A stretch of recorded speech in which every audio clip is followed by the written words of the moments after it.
Rough area on the lateral surface gives attachment to pronator teres for pronation. It helps in picking up food from the plate.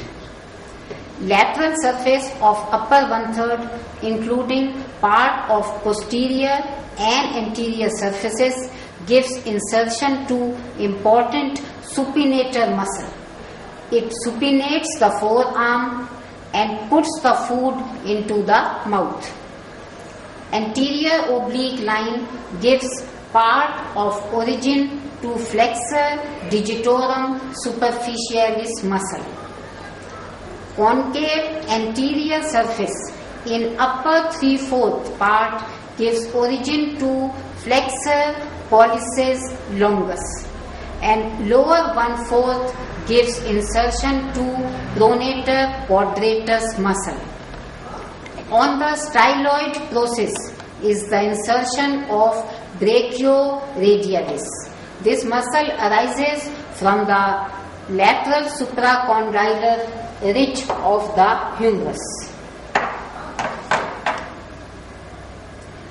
Both pronators, that is pronator teres and pronator quadratus, both supinators, that is biceps brachii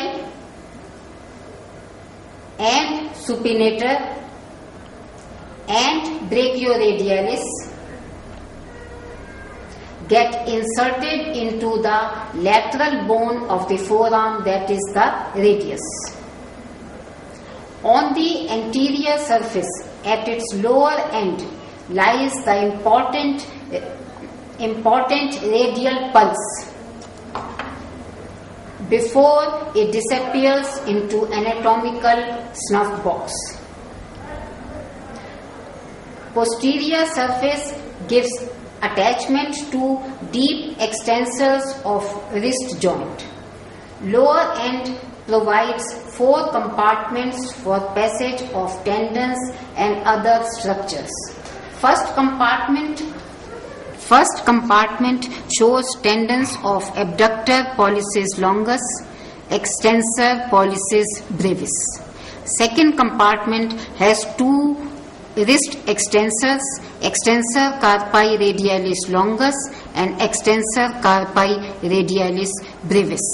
Third compartment contains only one tendon, the extensor pollicis longus. Fourth compartment has 4 structures. First one is extensor digitorum.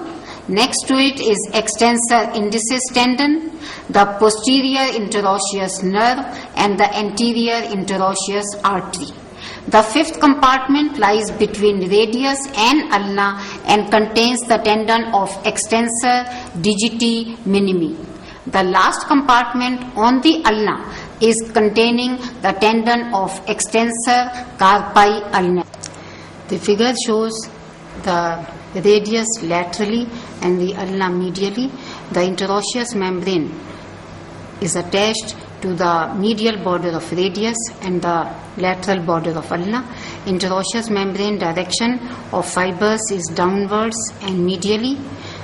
At right angles to the interosseous membrane, there is an oblique cord which goes from the radius to the ulna. This figure shows the transmission of weight from the wrist joint to the radius. From the radius it comes to the ulna along the interosseous membrane, and from the ulna it goes to the humerus, because ulna is taking more part in the formation of the elbow joint. This is a section of radius and ulna. The lateral surface of radius is big and the medial surface of ulna is big. Interosseous border is the medial border of radius and the lateral border of ulna, the anterior surface of both the bones and the posterior surface of both the bones. Anterior border of radius, posterior border of radius, and anterior and posterior border of ulna. The lateral surface of the radius is lateral and the medial surface, of course, of the ulna is medial. Here, during act of pronation, the radius turns over the ulna. Ulna remains almost fixed and the radius turns over and carries the hand with it, and this is the movement of the pronation. The lower end of radius articulates with the proximal row of carpal bones. The scaphoid is lateral and the lunate is medial, and ulna articulates with the triquetral bone.